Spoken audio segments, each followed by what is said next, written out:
প্রিয় শিক্ষার্থী, কেমন আছো তোমরা? আশা করি অনেক বেশি ভালো আছো। এখনকার পর্বে আমি তোমাদের ঘনবস্তু অনুশীলনীর যে সকল সূত্রগুলো লাগে সেগুলো নিয়ে বিস্তারিত আলোচনা করব এবং যে ব্যাপারটা প্রথমে আমরা সূত্র নিয়ে আলোচনা করব এবং এরপরে কি কি অঙ্ক হতে পারে সেই সূত্রে সেগুলো নিয়ে বিস্তারিত আলোচনা করব। তবে মনে রাখবা যে এই পর্বটা কিন্তু অনেক গুরুত্বপূর্ণ। আমি সুমন রেজা টেকনিক ইজি এডুকেশনের পক্ষ থেকে তোমাদের সামনে হাজির হয়েছি। যদিও এই টেকনিক ইজি এডুকেশন আমার নিজেরই তৈরি করা এবং এটার প্রতিষ্ঠাতা আমি নিজেই। আমি তোমাদের যাতে তোমরা খুব সহজে বাসায় বসে পড়াশোনা করতে পারো এই জন্যই আমি এই শিক্ষা ব্যবস্থাটা চালু করেছি, যাতে খুব সহজে পড়াশোনা করতে পারো। এবং এর জন্য আমাদের যে টিম আছে সেই টিমকে অনেক পরিশ্রম করতে হয়। এই অনুশীলনীর নাম হচ্ছে ঘনবস্তু। দেখো, পরিমিতির একটা অনুশীলনী, সেটা হলো ঘনবস্তু। ঘনবস্তু কাকে বলে এটা আমাকে আগে জানতে হবে। তো আমরা এই ক্ষেত্রে দেখো, আয়তাকার ঘনবস্তু, ঘনক, বেলন, এইগুলা বিষয়গুলা নিয়েই আমরা আলোচনা করব। দেখো, ঘনবস্তু যেহেতু নাম, তো ঘনবস্তু কাকে বলে? অনেকেই ঘনবস্তু বুঝো না বা সংজ্ঞাটা জানো না, হয়তো অনেকে বুঝো আবার অনেকে বুঝো না। সেটা হলো ঘনবস্তু কাকে বলে? যে সকল বস্তু বা পদার্থের কিছুটা স্থান দখল করে, যে সকল বস্তু বা পদার্থ কিছুটা স্থান দখল করে এবং যার দৈর্ঘ্য, প্রস্থ ও উচ্চতা আছে তাদেরকে ঘনবস্তু বলা হয়। আবারও বলছি সংজ্ঞাটা, যে সকল বস্তু বা পদার্থ কিছুটা স্থান দখল করে এবং যার দৈর্ঘ্য, প্রস্থ এবং উচ্চতা আছে তাদেরকে ঘনবস্তু বলা হয়। মনে রাখবা, ঘনবস্তু দুই প্রকার, সেটা হলো সুষম ঘনবস্তু আর একটা বিষম ঘনবস্তু। তো সুষম ঘনবস্তু কাকে বলে? যে ঘনবস্তুর বহিরাকৃতি হচ্ছে সামঞ্জস্যপূর্ণ, তাকে সুষম ঘনবস্তু বলে। যেমন বই, ইট, বল, তারপরে মনে করো যে কিউব, এগুলো হচ্ছে সুষম ঘনবস্তুর উদাহরণ। আর বিষম ঘনবস্তু কাকে বলে?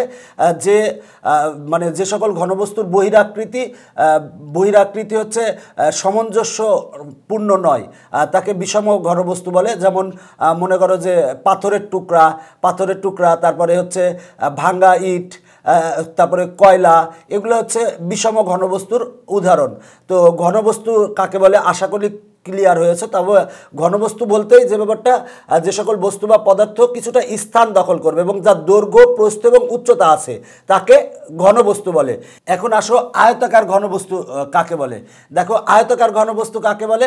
সেটা হলো যে ঘনবস্তু 6টি তল আছে এবং বিপরীত তলগুলো পরস্পর সমান, তাকে আয়তাকার ঘনবস্তু বলে। তো দেখো যে ব্যাপারটা, বিপরীত তলগুলো পরস্পর সমান, দেখো এটা একটা আয়তাকার ঘনবস্তু। তার আগে দেখবে এটা ঘনবস্তু নাকি। দেখো এটা একটা ঘনবস্তু কেন? এর দৈর্ঘ্য, প্রস্থ এবং উচ্চতা আছে এবং এটি স্থান দখল করে। দেখো, এটা হচ্ছে দৈর্ঘ্য, এটা হচ্ছে প্রস্থ আর এটা হচ্ছে উচ্চতা। দেখো, এর 6টা তল আছে, সেটা হলো যে একটা তল, দুইটা তল, তিনটা, চারটা, পাঁচটা, 6টা, এবং এর বিপরীত তলগুলো সমান। দেখো, এই তল আর এই তল সমান, এই তল আর এই তল সমান, এই তল আর এই তল সমান। তাহলে এটা একটা আয়তাকার ঘনবস্তু। 3 জোড়া সমান্তরাল আয়তাকার সমতল বা পৃষ্ঠ দ্বারা আবদ্ধ ঘনবস্তুকে আয়তাকার ঘনবস্তু বলে, কারণ এর 6টা তল আছে এবং বিপরীত তলগুলো সমান। তার মানে দেখো, এখানে কিন্তু ইটে কিন্তু 3 জোড়া সমতল আয়তাকার, দেখো যে ব্যাপারটা 3 জোড়া সমান্তরাল আয়তাকার সমতল বা পৃষ্ঠ দ্বারা আবদ্ধ আছে, এই জন্য ইট কিন্তু একটা হচ্ছে আয়তাকার ঘনবস্তু। আবার তুমি বলতে পারো যে এইটা সেক্ষেত্রে কি? দেখো, এটা হচ্ছে কিন্তু এটা হচ্ছে ঘনক। কেন ঘনক? এর 6টা তলই সমান, সুতরাং এটা কিন্তু আয়তাকার ঘনবস্তু না, এটা হচ্ছে ঘনক, কারণ এর দৈর্ঘ্য, প্রস্থ এবং উচ্চতা সবই সমান, মানে এর 6টা তল আছে, 6টা তলই সমান, তাই এটা একটা ঘনক। ঘনক নিয়ে আমরা একটু পরে আলোচনা করব। আর আরেকটা জিনিস বলতে পারি, সেটা হলো তোমাদের বই, যে পাঠ্য বই আছে, এই পাঠ্য বইটাও কিন্তু আয়তাকার ঘনবস্তু। কেন আয়তাকার ঘনবস্তু? এর দৈর্ঘ্য আছে, প্রস্থ আছে এবং উচ্চতা আছে। দেখো, এটা হচ্ছে দৈর্ঘ্য, এটা হচ্ছে প্রস্থ আর এটা হচ্ছে বইয়ের উচ্চতা। দেখো, এটা দৈর্ঘ্য, এটা প্রস্থ আর এটা হচ্ছে বইয়ের উচ্চতা। এবং যে ব্যাপারটা, সেটা হলো যে এটা একটা আয়তাকার ঘনবস্তু, কারণ দেখো এর 3 জোড়া সমান্তরাল আয়তাকার। দেখো, এই 3 জোড়া আমরা দেখি যে মানে তল আছে কিন্তু 6টা এবং বিপরীত তলগুলো সমান। দেখো, তল কি 6টা আছে নাকি? একটা, দুইটা তল হলো, 3টা, 4টা, 5টা, ছয়টা তল আছে এবং দেখো যে ব্যাপারটা এর বিপরীত তলগুলো সমান, এই তল আর এই তল সমান, এই তল আর এই তল সমান, এই তল আর এই তল সমান। তার মানে এইটা বইটা হচ্ছে একটি আয়তাকার ঘনবস্তু। আশা করি যে আয়তাকার ঘনবস্তু নিয়ে আর কোনো সমস্যা থাকার কথা না। আয়তাকার ঘনবস্তুর কিন্তু দৈর্ঘ্য, প্রস্থ এবং উচ্চতা থাকে। তো আয়তাকার ঘনবস্তুর দৈর্ঘ্যকে আমরা এ ধরেছি, প্রস্থকে বি ধরেছি এবং উচ্চতাকে সি ধরেছি। তো আয়তাকার ঘনবস্তুর কর্ণ, দেখো যে ব্যাপারটা এখানে একটা আয়তাকার ঘনবস্তু অঙ্কন করা আছে।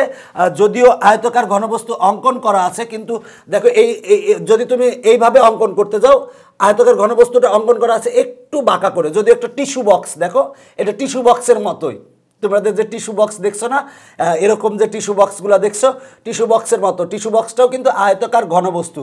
তো দেখো যে ব্যাপারটা, এটা আয়তাকার ঘনবস্তু, আমি একটা চিত্র অঙ্কন করছি আয়তাকার ঘনবস্তু। তো এইটা কিন্তু একটু বাঁকা করে অঙ্কন করা হয়েছে। কেন বাঁকা করে অঙ্কন করা হয়েছে? কারণ দেখো যে ব্যাপারটা, আমি যদি এইভাবে সোজা করে অঙ্কন করতাম সেক্ষেত্রে কিন্তু আমার অঙ্কন হতো না, সেক্ষেত্রে আমার 3D চিত্র লাগবে। তো একটু বাঁকা করে অঙ্কন করা হয়েছে। দেখো এই নিচের তলটা ABCD, এই তলটা হচ্ছে ABCD, একটু বাঁকা করে অঙ্কন করা হয়েছে, না হলে বুঝবা না। দেখো ABCD এই তলটা, আর এই পাশের তলটা হচ্ছে এইটা, এই তলটা হচ্ছে এই পাশের তলটা। দেখো BCFG, আর এই পাশের তলটা যেটা, এই পাশের তলটা হচ্ছে এইটা। আর দেখো যে ব্যাপারটা ADEH আমি ধরে নিয়েছি। আর উপরের তলটা হচ্ছে এইটা, উপরের তলটা হচ্ছে এইটা, আর সামনের তল এইটা, আর ওইটা হচ্ছে আরেকটা আছে পিছনের তল। 6টা তলকেই তুমি কিন্তু এখানে চিহ্নিত করতে পারবে। তো দেখো যে ব্যাপারটা, এইটা 6টা তল কি কি দেখো, এই নিচে একটা তল, উপরে একটা তল, এই পাশে একটা তল, এই পাশে একটা তল, সামনে একটা তল, ওই পাশে একটা। সামনের তলটা হচ্ছে এইটা ABGH, আর ওই পাশের তলটা মানে সামনে বলতে এই তলটা, আর এই তলটা হচ্ছে এইটা EDCF, এই তলটা এইটা। দেখো এখানে টোটাল 6টা তল আছে। আচ্ছা, এবার আসা যে ব্যাপারটা, অনেকেই তোমরা আয়তাকার ঘনবস্তু অঙ্কন করতে পারো না। কিভাবে অঙ্কন করবা আমি একটু সহজ বুদ্ধি শিখাই দিচ্ছি। সেটা হলো যে আয়তাকার ঘনবস্তু অঙ্কন করার জন্য প্রথমে তুমি একটা আয়তক্ষেত্র অঙ্কন করবা। দেখো আয়তক্ষেত্র আমি অঙ্কন করতেছি, যদিও অঙ্কন করাটা ভালো হবে না হয়তো, তারপরেও যা হোক দেখে নাও। এ দেখো প্রথমে একটা আয়তক্ষেত্র অঙ্কন করবা, এইখানে আয়তক্ষেত্র অঙ্কন করবা। এরপরে এই পাশে একটা আয়তক্ষেত্র অঙ্কন করবা। একটু দেখো যে ব্যাপারটা, এদিকে একটু করে আমার এইটুকু, এইখানে যতটুকু আছে এখানে ততটুকু ফাঁকা রাখবা, তাহলে দেখতে একই রকম মনে হবে। এবং দেখো যে ব্যাপারটা, সেটা হলো যে এদিকে যতটুকু ফাঁকা রাখবা এদিকে ততটুকু বাড়াবা। বাড়ানোর ফলে এই যে দেখো আমরা দুইটা অঙ্কন করছি, দুইটা আয়তক্ষেত্র, একটার উপরে এই একটা আয়তক্ষেত্র, এই একটা আয়তক্ষেত্র। দেখো এবার খালি যোগ করে দাও, এইটার একেবারে ভিতর দিয়ে এই মাথার থেকে এই মাথা পর্যন্ত আমি যোগ করলে, দেখো এই মাথা আর এই মাথা যোগ করলে আমার সেই কর্ণ পাবো। তো এই চিত্রটা তুমি সহজে আঁকতে পারবা। আমি যে প্রসেস বললাম এই প্রসেসে তুমি চিত্রটা সঠিকভাবে আঁকতে পারবা। দেখো আয়তাকার ঘনবস্তুর কর্ণ, দেখো কর্ণের সূত্র হচ্ছে, আয়তাকার ঘনবস্তুর কর্ণের সূত্র হচ্ছে √A² + B² + C²। মনে রাখবা আয়তাকার ঘনবস্তুর কর্ণের সূত্র হচ্ছে √A² + B² + C²। যদিও এই পর্বের পরে আমি এই সূত্রগুলা কিভাবে আসে, আয়তাকার ঘনবস্তুর সূত্রগুলা কিভাবে আসে, ঘনকের সূত্রগুলা কিভাবে আসে, বেলনের সূত্রগুলা কিভাবে আসে, এই সূত্রগুলার প্রমাণ আমি দেখাবো। এর পরের 3টা পর্বে আমি প্রমাণগুলা দেখাবো। যদি পারো পরের পর্বগুলা দেখলেও তোমাদের উপকারে আসবে। তো দেখো যে ব্যাপারটা, সেটা হলো যে আয়তাকার ঘনবস্তুর কর্ণের সূত্র হচ্ছে √A² + B² + C²। এখানে এ হচ্ছে দৈর্ঘ্য, বি হচ্ছে প্রস্থ, সি হচ্ছে উচ্চতা। এবার দেখো আয়তাকার ঘনবস্তুর সমগ্র তলের ক্ষেত্রফল, এই আয়তাকার ঘনবস্তুর সমগ্র তলের ক্ষেত্রফলের সূত্র হচ্ছে 2 × AB + BC + CA। দেখো এ হচ্ছে দৈর্ঘ্য, বি হচ্ছে প্রস্থ, আর সি হচ্ছে উচ্চতা। আর আয়তাকার ঘনবস্তুর আয়তন, দেখো দৈর্ঘ্য, প্রস্থ এবং উচ্চতাকে যদি আমরা গুণ করি, গুণ করলে আয়তন পাবো। তার মানে আয়তাকার ঘনবস্তুর আয়তন সমান হচ্ছে ABC। এই সূত্রগুলো অবশ্যই ভালো করে জানা থাকতে হবে, জানলে তুমি অঙ্কগুলা তোমার কাছে অনেক সহজ মনে হবে। তো এই সূত্রগুলা তোমার একেবারে নখদর্পণে যদি থাকে, মুখস্থ যদি থাকে, তাহলে দেখবা যে এই চ্যাপ্টারের অঙ্ক করতে তোমার কোনো কষ্ট হচ্ছে না। তো দেখো আমরা আয়তাকার ঘনবস্তুর কর্ণের সূত্র পেলাম হচ্ছে √A² + B² + C²। এরপরে দেখো যে ব্যাপারটা, সেটা হলো যে সমগ্র তলের ক্ষেত্রফল, সমগ্র তলের ক্ষেত্রফল আমরা পেয়েছি হচ্ছে আয়তাকার ঘনবস্তুর ক্ষেত্রে 2 × AB + BC + CA। এরপরে আয়তন, আয়তাকার ঘনবস্তুর আয়তন নির্ণয়ের সূত্র হচ্ছে ABC। দেখো তোমাদের পাঠ্য বইতে একটা অঙ্ক আছে যে কোনো আয়তকার ঘনবস্তুর দৈর্ঘ্য দৈর্ঘ্য হচ্ছে 16 মিটার, তারপরে হচ্ছে প্রস্থ হচ্ছে 12 মিটার এবং উচ্চতা ইকুয়াল টু দেওয়া আছে 4.5 মিটার। বলা আছে একটি আয়তাকার ঘনবস্তুর দৈর্ঘ্য 16 মিটার, প্রস্থ 12 মিটার, উচ্চতা 4.5 মিটার হলে আয়তাকার ঘনবস্তুটির কর্ণের দৈর্ঘ্য, তারপরে সমগ্র তলের ক্ষেত্রফল ও আয়তন নির্ণয় করো। দেখো যে ব্যাপারটা দৈর্ঘ্য দেওয়া আছে, প্রস্থ দেওয়া আছে, উচ্চতা দেওয়া আছে। তোমাদের পাঠ্য বইতে অঙ্কটা আছে একটি আয়তাকার ঘনবস্তুর দৈর্ঘ্য এত, প্রস্থ এত, উচ্চতা এত। এখন আয়তাকার ঘনবস্তুটির কর্ণের দৈর্ঘ্য, এরপরে বলা আছে সমগ্র তলের ক্ষেত্রফল এবং আয়তন নির্ণয় করো। তো দেখো যে ব্যাপারটা আমার আয়তাকার ঘনবস্তুর দৈর্ঘ্য দেওয়া আছে, দৈর্ঘ্যকে আমরা এ দ্বারা প্রকাশ করব। এ ইকুয়াল টু আছে হচ্ছে 16 মিটার, আর বি ইকুয়াল টু প্রস্থ বি ইকুয়াল টু হচ্ছে 12 মিটার, আর উচ্চতা সি ইকুয়াল টু 4.5 মিটার। দেখো দৈর্ঘ্য দেওয়া আছে, প্রস্থ দেওয়া আছে, উচ্চতা দেওয়া আছে। এখন বলা আছে কর্ণের দৈর্ঘ্যের সূত্র, কর্ণের দৈর্ঘ্য নির্ণয় করো। আয়তাকার ঘনবস্তুর কর্ণের দৈর্ঘ্যের সূত্র আমরা জানি √(a² + b² + c²। এবার আমরা এ, বি এবং সি এর মান বসিয়ে ক্যালকুলেশন করলে আমার আয়তাকার ঘনবস্তুর কর্ণের দৈর্ঘ্য পেয়ে যাব। যেহেতু একক আছে মিটারে, তার মানে আয়তাকার ঘনবস্তুর কর্ণের দৈর্ঘ্যের একক হবে মিটার। দেখো খুবই সহজ। এরপরে বলা আছে সমগ্র তলের ক্ষেত্রফল বের করো। আমরা জানি আয়তাকার ঘনবস্তুর সমগ্র তলের ক্ষেত্রফল 2 × AB + BC + CA। আমরা এটা সূত্র জানি। এখন দেখো আমরা এ, বি এবং সি এর মান আমরা বসাই দিব। দেখো এ, বি, সি এর মান বসিয়ে ক্যালকুলেশন করলেই আমরা আয়তাকার ঘনবস্তুর সমগ্র তলের ক্ষেত্রফল পাবো। এই ক্ষেত্রে ক্ষেত্রফলের একক আসবে কিন্তু বর্গ মিটার, যেহেতু এখানে দৈর্ঘ্য, প্রস্থ, উচ্চতা হচ্ছে মিটারে আছে, তার মানে একক হবে বর্গ মিটার। এরপরে বলা আছে আয়তন নির্ণয় করো। দেখো আয়তন নির্ণয়ের আমরা আয়তন নির্ণয়ের সূত্র জানি হচ্ছে এ, বি, সি। দেখো দৈর্ঘ্য, প্রস্থ এবং উচ্চতাকে যদি গুণ করি, গুণ করলে আয়তন পেয়ে যাব। এখন দৈর্ঘ্য সমান হচ্ছে 16, প্রস্থ সমান হচ্ছে 12, আর উচ্চতা সমান হচ্ছে 4.5। এবার এগুলো গুণ করো, গুণ করলে যা পাবা সেটাই হবে হচ্ছে আয়তন। এর একক হবে হচ্ছে ঘন মিটার। দেখো অঙ্কগুলা কিন্তু সহজ, তুমি যদি সূত্র পারো সেক্ষেত্রে কিন্তু অঙ্কগুলা পারবে। দেখো প্রশ্নে এরকমই থাকবে যে দৈর্ঘ্য, প্রস্থ, উচ্চতা দেওয়া আছে, এগুলা বের করতে বলছে। এই অঙ্কটা কিন্তু তোমাদের পাঠ্য বইয়ের অঙ্ক। দেখো যে ব্যাপারটা তোমাদের পাঠ্য বইয়ের এই অঙ্কটা আমি একটু বলবো, সেটা হলো যে এই অঙ্কটা কিন্তু তোমাদের পাঠ্য বইয়ের অনুশীলনীতে আছে, আবার উদাহরণেও আছে, এবং অঙ্কটা খুবই গুরুত্বপূর্ণ অঙ্ক। বলা আছে একটি আয়তাকার কাঠের বাক্সের বাইরের মাপ যথাক্রমে 8 সেন্টিমিটার, 6 সেন্টিমিটার ও 4 সেন্টিমিটার। এখানে কিন্তু বাইরের মাপ বলতে এখানে 3টা মাপ দেওয়া আছে। তার মানে প্রথমটা হবে দৈর্ঘ্য, পরেরটা হবে প্রস্থ, তারপরেরটা হবে উচ্চতা। তার মানে একটি কাঠের বাক্সের বাইরের মাপ, মানে একটি আয়তাকার কাঠের বাক্সের বাইরের মাপ, মানে বাইরের দৈর্ঘ্য দেওয়া আছে, প্রস্থ দেওয়া আছে এবং উচ্চতা দেওয়া আছে। তার মানে কী কী দেওয়া আছে দেখো, একটি কাঠের বাক্সের বাইরের দৈর্ঘ্য দেওয়া আছে, প্রস্থ দেওয়া আছে আর উচ্চতা দেওয়া আছে। ভিতরের সম্পূর্ণ পৃষ্ঠের ক্ষেত্রফল দেওয়া আছে কিন্তু ভিতরে। এখন বলা আছে বাক্সটির কাঠের পুরুত্ব নির্ণয় করো। দেখো বাক্সটির কাঠের পুরুত্ব নির্ণয় করতে হবে। তো দেখো এটা একটা মনে করো কাঠের বাক্স। এই বাক্সটির দেখো যে ব্যাপারটা সেটা হলো যে এর বাইরের দৈর্ঘ্য দেওয়া আছে, প্রস্থ দেওয়া আছে আর উচ্চতা দেওয়া আছে। এখন ক্ষেত্রফল দেওয়ার ক্ষেত্রে কিন্তু ভিতরের ক্ষেত্রফল দিয়েছে। এখন এই কাঠের পুরুত্ব, এই যে পুরুত্বটা বের করতে বলছে। মনে করো এটা একটা কাঠের বাক্স, এই কাঠের বাক্সের এই পুরুত্বটা বের করতে বলছে। তাহলে দেখো বাইরের দৈর্ঘ্য, প্রস্থ, উচ্চতা দেওয়া আছে। তার মানে আমরা যে ব্যাপারটা ভিতরের দৈর্ঘ্য, প্রস্থ এবং উচ্চতা বের করব। তাহলে ভিতরের দৈর্ঘ্য, প্রস্থ আর উচ্চতা বের করে আমরা ওইখান থেকে ক্ষেত্রফল বের করলে, কারণ ভিতরেরটা কেন দৈর্ঘ্য, প্রস্থ, উচ্চতা বের করব, কারণ প্রশ্নে কিন্তু ক্ষেত্রফল ভিতরের সম্পূর্ণ পৃষ্ঠের ক্ষেত্রফল দেওয়া আছে। যেহেতু ভিতরের সম্পূর্ণ পৃষ্ঠের ক্ষেত্রফল দেওয়া আছে, তাই আমরা আগে ভিতরের দৈর্ঘ্য বের করব, ভিতরের প্রস্থ বের করব, এরপর ভিতরের উচ্চতা বের করব। তো বাইরের দৈর্ঘ্য দেওয়া আছে, আমরা ধরে নিলাম যে এই কাঠের পুরুত্ব হচ্ছে এক্স। তাহলে দেখো এখন আমার বাইরের দৈর্ঘ্য দেওয়া আছে, তাহলে আমরা ভিতরের দৈর্ঘ্য কত পাবো। দেখো ভিতরের দৈর্ঘ্য এ ইকুয়াল টু হবে কত, বাইরের দৈর্ঘ্য দেওয়া আছে 8, আর তার মানে 8 থেকে 2x বিয়োগ যাবে, মানে এ ইকুয়াল টু পাবো আমরা 8 - 2x। কারণ দেখো বাইরের দৈর্ঘ্য হচ্ছে আমার 8, আর দেখো আমার কাঠের পুরুত্ব দেওয়া আছে হচ্ছে এক্স, তার মানে দুই পাশের কিন্তু বাদ চলে যাবে, দুই পাশের বাদ চলে যাবে, মানে ভিতরের দৈর্ঘ্য, মানে ভিতরের দৈর্ঘ্যকে যদি আমরা এ ধরি তাহলে এ ইকুয়াল টু হবে 8 মাইনাস 2x। কেন 8 মাইনাস 2x? দেখো বাইরের দৈর্ঘ্য হচ্ছে 8 আর কাঠের পুরুত্ব হচ্ছে এক্স, আর তার মানে ভিতরের দৈর্ঘ্য হবে হচ্ছে 8 মাইনাস 2x। তাহলে ভিতরের প্রস্থ কত হবে? প্রস্থ বি ইকুয়াল টু হবে 6 মাইনাস 2x। 6 মাইনাস 2x কেন? কারণ দুই পাশে আছে সেই জন্য পুরুত্ব যেহেতু, তার মানে মাইনাস 2x হয়েছে। আর সি ইকুয়াল টু হবে, দেখো যে ব্যাপারটা 4 মাইনাস 2x। তার মানে ভিতরের দৈর্ঘ্য পেলাম, ভিতরের প্রস্থ পেলাম, ভিতরের উচ্চতা পেলাম। দেখো বাইরের দৈর্ঘ্য হচ্ছে 8, আর তাহলে ভিতরের দৈর্ঘ্য কত হবে? যেহেতু এই পাশে এক্স আছে, এই পাশে এক্স আছে, এই এক্স আর এ এক্স বাদ যাবে, মানে 8 মাইনাস 2x।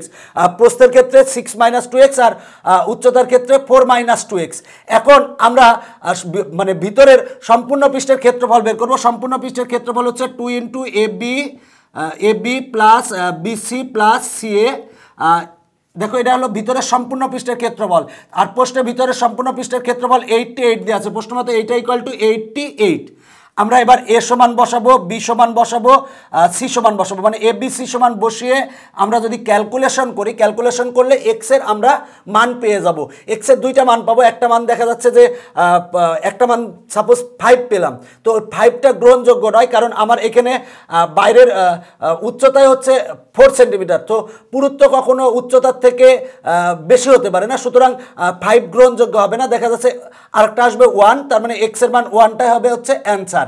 দেখো এই অঙ্কগুলো কিন্তু আমি পরবর্তীতে কিন্তু বিস্তারিত আলোচনা করেছি, মানে প্রত্যেকটা অঙ্ক তোমাদের সমাধান করে দিয়েছি।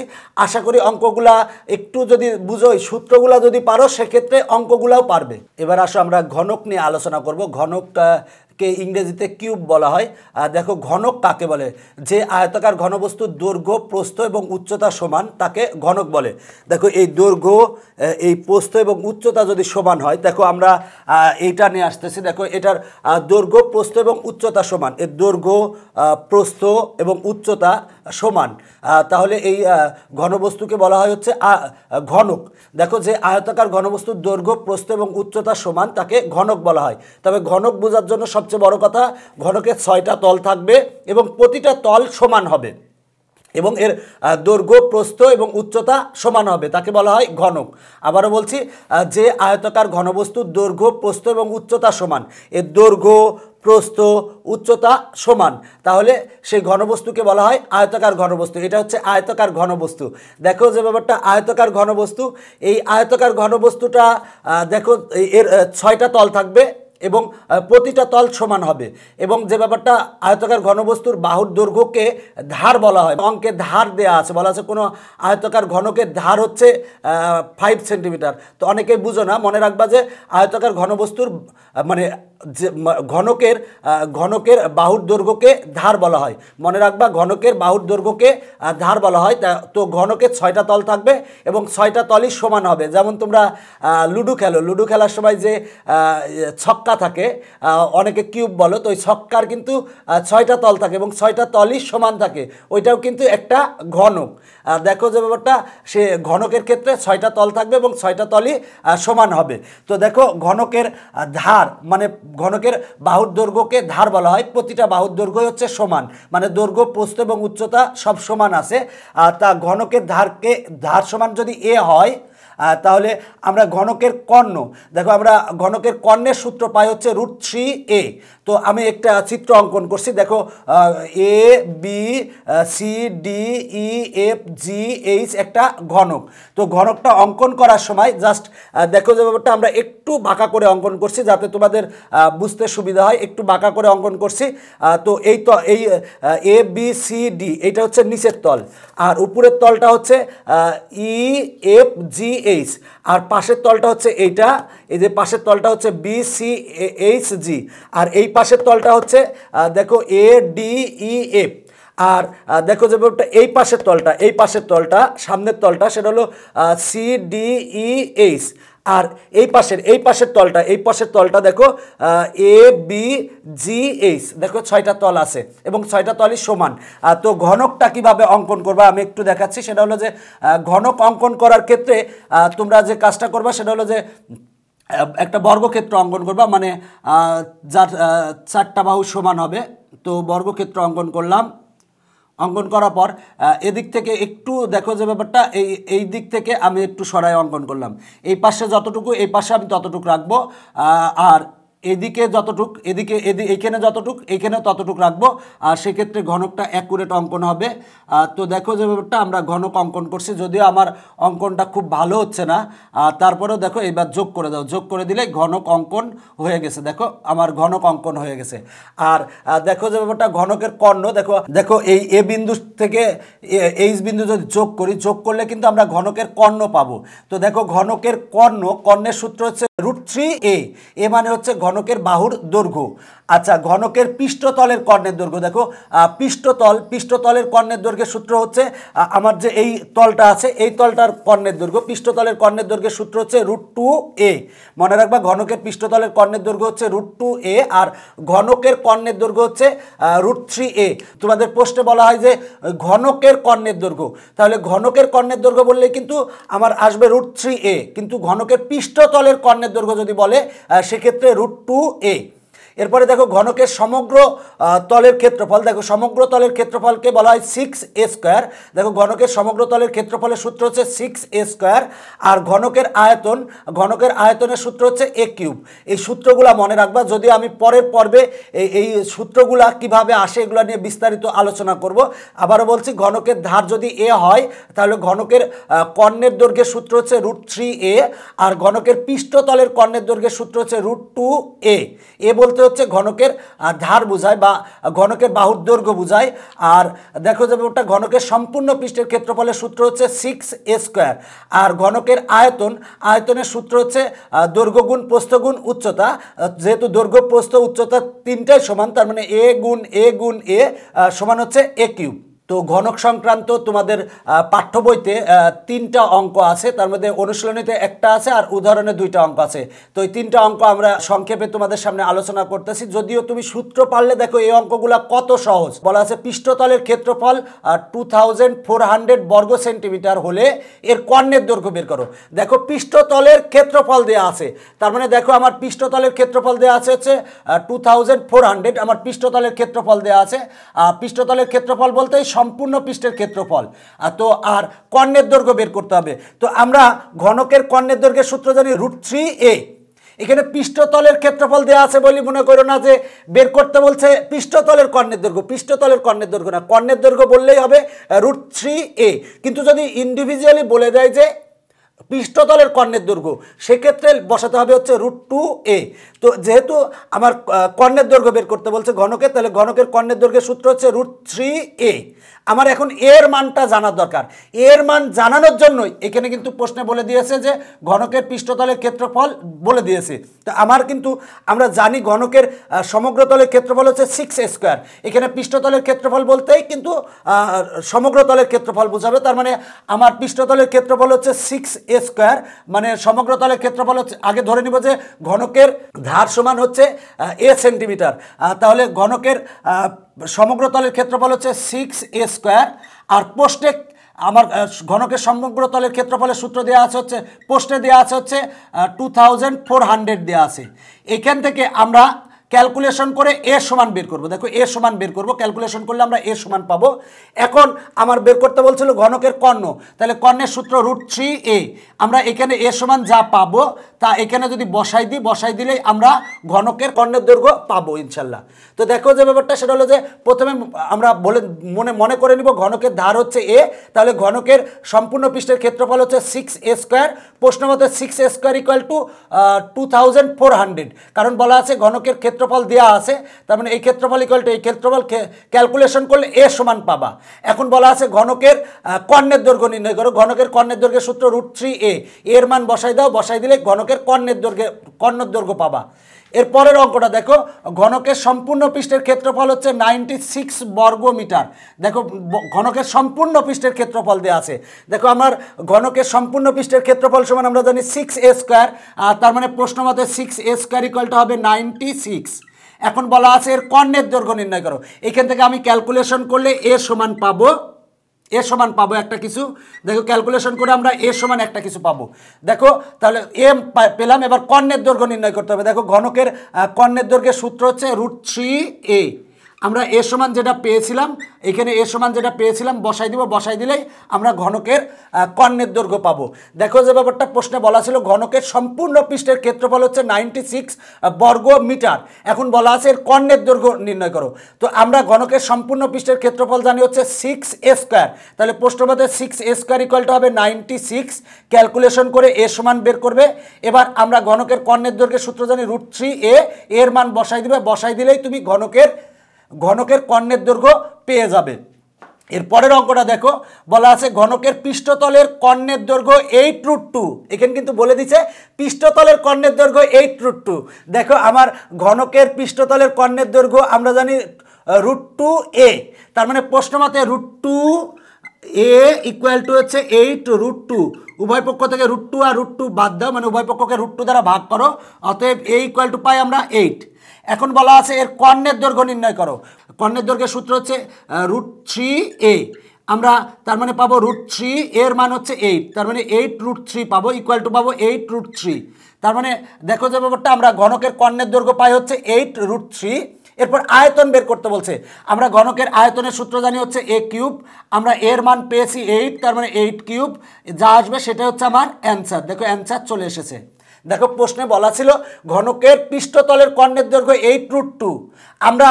আমরা জানি ঘনকের ক্ষেত্রে পৃষ্ঠতলের কর্ণের দৈর্ঘ্যের সূত্র হচ্ছে √2a, তার মানে প্রশ্ন মতে √2a ইকুয়াল টু 8√2, ক্যালকুলেশন করলে আমরা এ সমান পাবো, এ মানে ঘনকের ধার সমান পাবো। এখন দেখো যে ব্যাপারটা ঘনকের কর্ণের দৈর্ঘ্য বের করতে বলছে। কর্ণের দৈর্ঘ্যের সূত্র √3a, এর মান বসাই দিলেই আমরা ঘনকের কর্ণের দৈর্ঘ্য পাবো।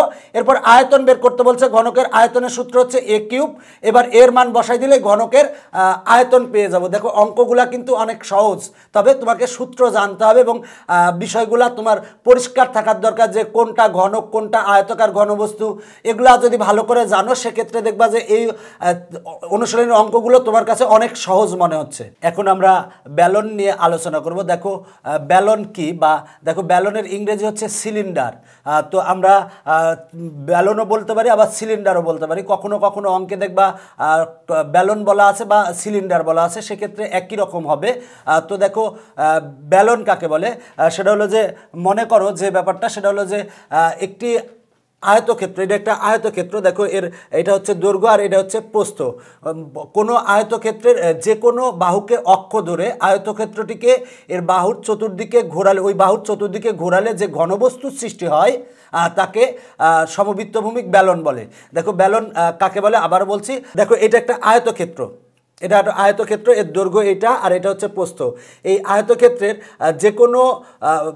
যে কোনো বাহুকে, কোনো আয়তক্ষেত্রের যে কোনো বাহুকে অক্ষ ধরে, ধরো আমরা এই দৈর্ঘ্যকে অক্ষ ধরলাম, অক্ষ ধরে ওই আয়তক্ষেত্রটিকে ওই বাহুর চতুর্দিকে ঘোরালে, দেখো আমি যদি এইভাবে ঘোরাই, যদি ঘোরালে যে ঘনবস্তু সৃষ্টি হয়, মানে এইভাবে তুমি যদি ঘোরালে যে ঘনবস্তু সৃষ্টি হবে, সেই ঘনবস্তুকেই বলা হয় হচ্ছে ব্যালন। তো দেখো আবার বলছি যে কোনো আয়তক্ষেত্রে কি আছে, দৈর্ঘ্য আর প্রস্থ আছে। কোনো আয়তক্ষেত্রে যে কোনো বাহুকে অক্ষ ধরে, তার মানে যে কোনো বাহু, আমরা যদি দৈর্ঘ্যকে অক্ষ ধরি, যে কোনো বাহুকে অক্ষ ধরে আয়তক্ষেত্রটিকে ওই বাহুর চতুর্দিকে ঘোরালে, এই দৈর্ঘ্য বরাবর যদি আমরা দৈর্ঘ্যকে যদি অক্ষ ধরে এইভাবে এই বাহুর চতুর্দিকে যদি এইভাবে ঘোরাই, আমরা যদি ঘোরাতেই থাকি তাহলে কিন্তু দেখো যে শেপটা তৈরি হবে, যে ঘনবস্তু তৈরি হবে সেটা হবে হচ্ছে ব্যালন। দেখো যে ব্যাপারটা সেটা হলো যে আমরা যদি এইভাবে এটা চিন্তা করি, এটা কিন্তু একটা ব্যালন। কারণ দেখো যে ব্যাপারটা আমরা এটা যখন ঘুরালে এরম, এটাও কিন্তু একটা ব্যালন। দেখো এটা একটা ব্যালন। এটা মূলত কিভাবে তৈরি হচ্ছে, যে কোনো একটা আয়তক্ষেত্রকে মানে কোনো আয়তক্ষেত্রে যে কোনো বাহুকে অক্ষ ধরে, তুমি এই বাহুকে অক্ষ ধরতে পারো, আবার যদি এই বাহুকে অক্ষ ধরতে পারো, মানে দৈর্ঘ্যকেও অক্ষ ধরতে পারো, আবার প্রস্থকে অক্ষ ধরতে পারো। যদি প্রস্থকে অক্ষ ধরো তাহলে এই প্রস্থকে অক্ষ ধরলে এই আয়তকার মানে আয়তক্ষেত্রটিকে ওই প্রস্থ বরাবর যদি আমি এইভাবে ঘুরালে কিন্তু একটা এরকম শেপ সৃষ্টি হয়, এরকম তৈরি হয়। দেখো আবার তো যে ঘনবস্তুটা সৃষ্টি হচ্ছে এটা হচ্ছে ব্যালন।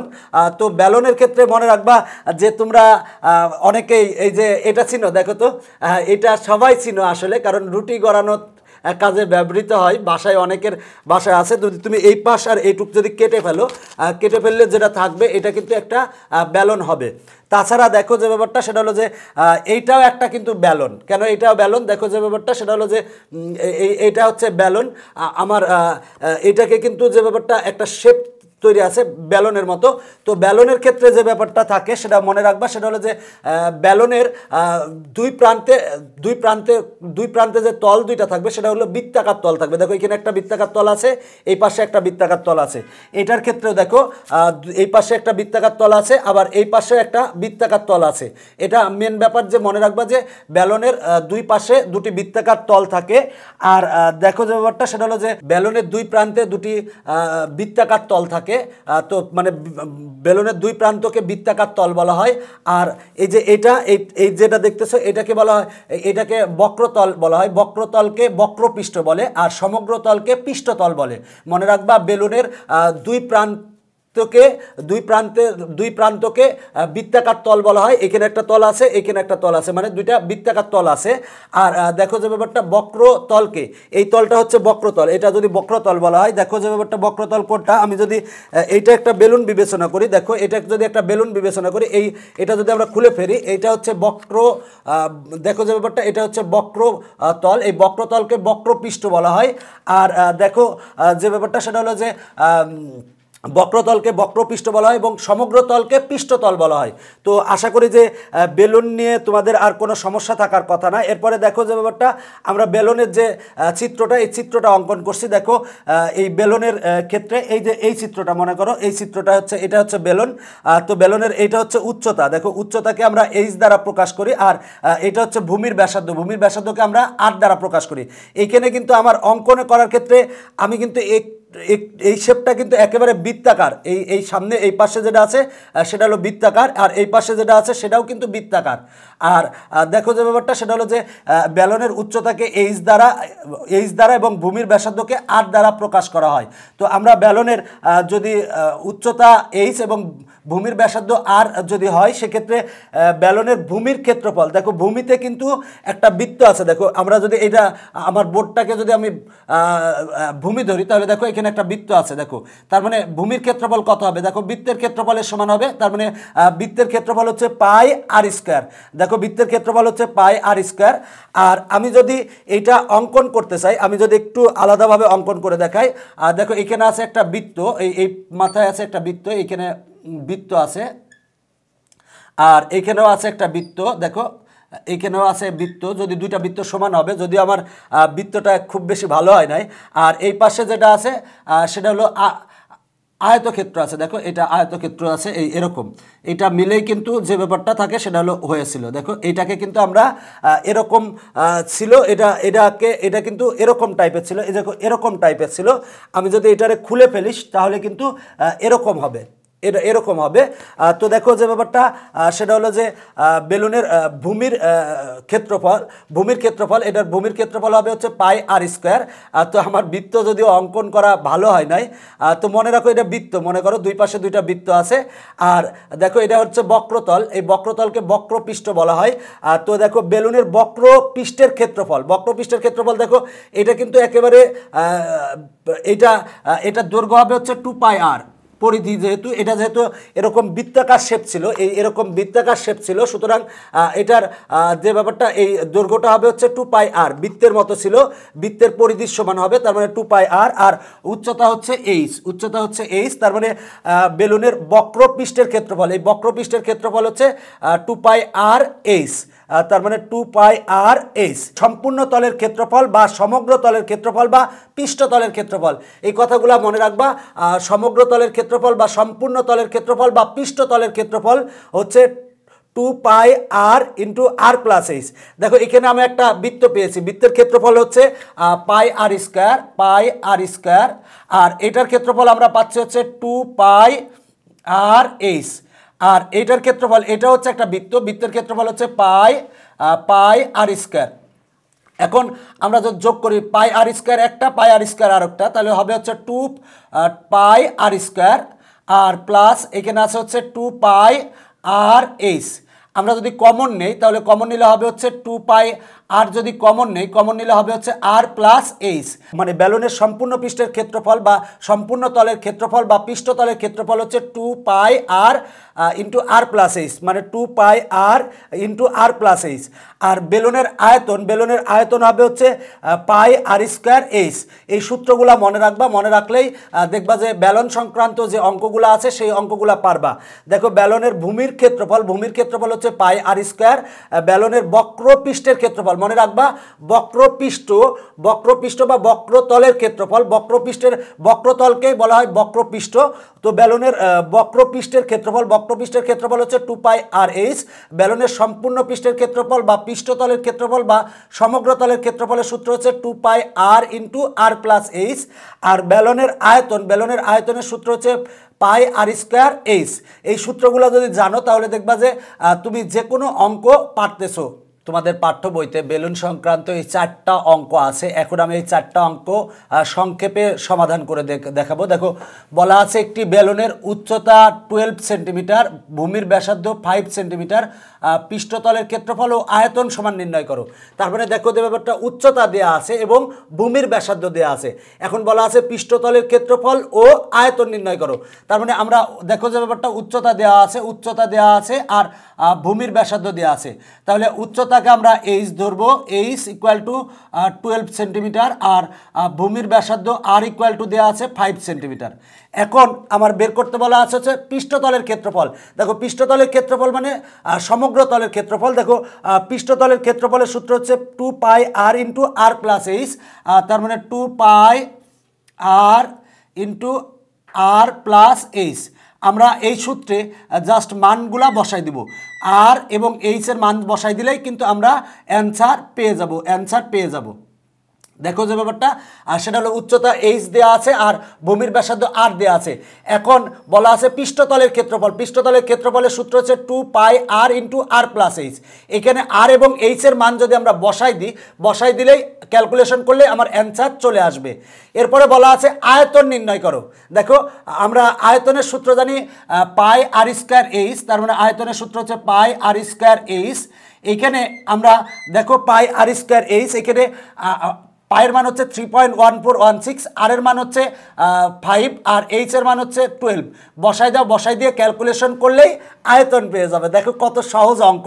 এর পরের অঙ্কটা দেখো, এই অঙ্কটা দেখো বলা আছে একটি বেলুনের উচ্চতা 10 সেন্টিমিটার এবং ভূমির ব্যাসার্ধ 7 সেন্টিমিটার। এখন বলা আছে আয়তন কত। তার মানে উচ্চতা এইচ দেওয়া আছে, এইচ ইকুয়াল টু 10 সেন্টিমিটার আর ভূমির ব্যাসার্ধ আর ইকুয়াল টু 7 সেন্টিমিটার দেওয়া আছে। এখন বলা আছে আয়তন নির্ণয় করো। আমরা বেলনের আয়তন সমান কি জানি? পাই আর স্কোয়ার এইচ। আমরা বেলনের আয়তন সমান জানি হচ্ছে পাই আর স্কোয়ার এইচ। এইখানে পাই আর এবং এইচের মান যদি বসাই দিলেই আমরা বেলনের আয়তন পাবো। এরপর বলা আছে সম্পূর্ণ পৃষ্ঠের ক্ষেত্রফল। দেখো সম্পূর্ণ পৃষ্ঠের ক্ষেত্রফলের সূত্র হচ্ছে 2 পাই আর ইন্টু আর প্লাস এইচ। এখানে যদি আমরা আর এবং এইচের মান বসাই দিয়ে ক্যালকুলেশন করি সেক্ষেত্রে আমরা সম্পূর্ণ পৃষ্ঠতলের ক্ষেত্রফল পাবো। দেখো সম্পূর্ণ পৃষ্ঠতলের ক্ষেত্রফলের সূত্র হচ্ছে 2 পাই আর ইন্টু আর প্লাস এইচ। মান বসাই দাও, অ্যান্সার শেষ। দেখো উচ্চতা এইচ দেওয়া আছে, ভূমির ব্যাসার্ধ আর দেওয়া আছে। আয়তন বের করতে বলছে, আয়তনের সূত্র পাই আর স্কোয়ার এইচ। পাই আর এবং এইচের মান বসালেই আয়তন পেয়ে যাবে। আর আমরা জানি মানে সম্পূর্ণ পৃষ্ঠতলের ক্ষেত্রফল হচ্ছে 2 পাই আর ইন্টু আর প্লাস এইচ। এখানে মান বসাই দিয়ে ক্যালকুলেশন করলেই অ্যান্সার চলে আসবে। দেখো অঙ্কগুলো সহজ যদি তুমি একটু বুঝো ভালো করে। এবার দেখো যে ব্যাপারটা বলা আছে একটি বেলুনের বক্রতলের ক্ষেত্রফল 100 বর্গ সেমি। বেলুনের বক্রতলের ক্ষেত্রফল দেওয়া আছে 100 বর্গ সেমি। বক্রতলের ক্ষেত্রফল দেওয়া আছে কিন্তু, এবং আয়তন দেওয়া আছে 150 ঘন সেন্টিমিটার। তো দেখো যে ব্যাপারটা এখন উচ্চতা ও ভূমির ব্যাসার্ধ বের করতে বলছে। তার মানে দেখো বক্রতলের ক্ষেত্রফল দেওয়া আছে 100 বর্গ সেন্টিমিটার। তা আমরা দেখো বেলনের বক্রতলের ক্ষেত্রফল কত পাই জানি? বক্রতলের ক্ষেত্রফল জানি 2 পাই আর এইচ। আর তার মানে 2 পাই আর এইচ, আমরা বক্রতলের ক্ষেত্রফল জানি 2 পাই আর এইচ। তাহলে এই বক্রতলের ক্ষেত্রফল দেওয়া আছে হচ্ছে 100 বর্গ সেন্টিমিটার। তাহলে আমরা বক্রতলের ক্ষেত্রফল জানি হচ্ছে 2 পাই আর এইচ। তাহলে প্রশ্ন মধ্যে 2 পাই আর এইচ ইকুয়াল টু হবে 100 আমরা এটার 1 নং দিব। আয়তন দেওয়া আছে 150 ঘন সেন্টিমিটার। আমরা আয়তনের সূত্র জানি পাই আর স্কয়ার এইচ, আর তার মানে লিখবো পাই আর স্কয়ার এইচ ইকুয়াল টু 150 হবে। তার মানে দেখো আয়তনের সূত্র হচ্ছে পাই আর স্কয়ার এইচ, আর আয়তন আমার প্রশ্নে দেওয়া আছে 150, তার মানে পাই আর স্কয়ার এইচ ইকুয়াল টু 150, এটা 2 নং দিয়েছি। এখন আমরা 2 নং সমীকরণকে যদি 1 নং সমীকরণ দ্বারা ভাগ করি, ভাগ করলেই আমরা আর এর মান পাবো। এবার আর এর মান আমরা 1 নংয়ে বসালে এইচ এর মান পাবো, মানে আমরা ভূমির ব্যাসার্ধও পাচ্ছি, উচ্চতাও পাচ্ছি। দেখো খুব সহজ অঙ্ক। দুইটা তথ্য দেওয়া ছিল, বক্রতলের ক্ষেত্রফল 100 বর্গ সেন্টিমিটার। আমরা জানি বক্রতলের ক্ষেত্রফল হচ্ছে 2 পাই আর এইচ, তার মানে প্রশ্ন মধ্যে 2 পাই আর এইচ ইকুয়াল টু 100 হবে, 1 নং দিয়েছি। আর আয়তনের সূত্র জানি পাই আর স্কয়ার এইচ, আয়তন সমান দেওয়া আছে 150, তার মানে পাই আর স্কয়ার এইচ ইকুয়াল টু 150, এটার 2 নং দিয়েছি। এখন 2 নংকে 1 নং দ্বারা ভাগ করলে আমরা আর এর মান পাবো। আর এর মান 1 নংয়ে বসাই দিলে আমরা এইচ এর মান পাবো। তো দেখো যে ব্যাপারটা, অঙ্কগুলো যদি তুমি বুঝো সেক্ষেত্রে অনেক সহজ। এখন আমরা এই অঙ্কটা দেখব। বলা আছে সিলিন্ডারের বক্রতলের ক্ষেত্রফল 4400 বর্গ সেন্টিমিটার, উচ্চতা 30 সেন্টিমিটার। এখন সমগ্র তলের ক্ষেত্রফল বের করো। দেখো সমগ্র তলের ক্ষেত্রফল বের করতে হবে। আমরা সিলিন্ডার বা ব্যালনের সমগ্র তলের ক্ষেত্রফলের সূত্র জানি হচ্ছে 2 পাই আর ইন্টু আর প্লাস এইচ। এই সূত্রটা আমরা জানি। সমগ্র তলের ক্ষেত্রফল 2 পাই আর ইন্টু আর প্লাস এইচ। এখানে আমার এইচ এর মান দেওয়া আছে, উচ্চতা দেওয়া আছে এইচ ইকুয়াল টু 30 সেন্টিমিটার, মানে আমার এইচ এর মান দেওয়া আছে, আর এর মান দরকার। দেখো আর এর মান জানানোর জন্য বলে দিয়েছে সিলিন্ডারের বক্রতলের ক্ষেত্রফল হচ্ছে 4400। তার মানে আমরা সিলিন্ডারের বক্রতলের ক্ষেত্রফল আমরা কত জানি? দেখো বক্রতল বা বক্রপৃষ্ঠের ক্ষেত্রফল হচ্ছে 2 পাই আর এইচ। তার মানে দেখো যে ব্যাপারটা 2 পাই আর এইচ, তাহলে এটা হচ্ছে সিলিন্ডারের বক্রতলের ক্ষেত্রফল। তাহলে সিলিন্ডারের বক্রতলের ক্ষেত্রফল ইকুয়াল টু হবে 4400। এখানে যদি আমরা এইচ এর মান বসাই দিই, বসিয়ে ক্যালকুলেশন করলে আমরা আর সমান পাবো। এবার আর এবং এইচ এর মান যদি আমরা এইখানে বসাই দিলে আমরা সম্পূর্ণ পৃষ্ঠের ক্ষেত্রফল পাবো। দেখো যে ব্যাপারটা, সিলিন্ডারের দেখো বলা আছে সিলিন্ডারের উচ্চতা দেওয়া আছে, উচ্চতা মানে এইচ দেওয়া আছে, এবং বক্রতলের বা বক্রতলের ক্ষেত্রফল দেওয়া আছে বা বক্রপৃষ্ঠের ক্ষেত্রফল দেওয়া আছে। তার মানে আমরা বক্রতলের ক্ষেত্রফল জানি হচ্ছে 2 পাই আর এইচ, তার মানে প্রশ্ন মতে 2 পাই আর এইচ ইকুয়াল টু 4400। ক্যালকুলেশন করলে আমরা আর সমান পাবো। এবার সমগ্র তলের ক্ষেত্রফল বের করতে বলছে। সমগ্র তলের ক্ষেত্রফলের সূত্র 2 পাই আর ইন্টু আর প্লাস এইচ। এখানে এই আর এর মান এবং এইচ এর মান বসাই দিব, বসাই দিয়ে ক্যালকুলেশন করলেই আমরা সমগ্র তলের ক্ষেত্রফল পেয়ে যাব। দেখো যে ব্যাপারটা, সূত্র পারলে যে কোনো অঙ্কই তুমি পারবে। এখানকার দেখো অঙ্কগুলো কত সহজে হয়ে গেছে। তবে সূত্রগুলো অবশ্যই তোমার ভালো করে জানা থাকতে হবে, এবং সূত্রগুলো জানার পরে যদি অঙ্কগুলো প্র্যাকটিস করো দেখবা যে এই অনুশীলনী তোমার কাছে অনেক সহজ। 16.4 অনুশীলনীর এই মানে আয়তাকার ঘনবস্তু, ঘনক এবং সিলিন্ডার, এই বিষয়গুলো নিয়েই আলোচনা করা আছে।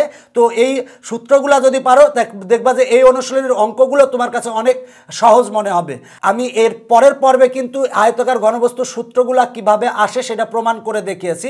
এর পরের পর্বে কিন্তু ঘনকের সূত্রগুলো কিভাবে আসে সেগুলো প্রমাণ করে দেখিয়েছি।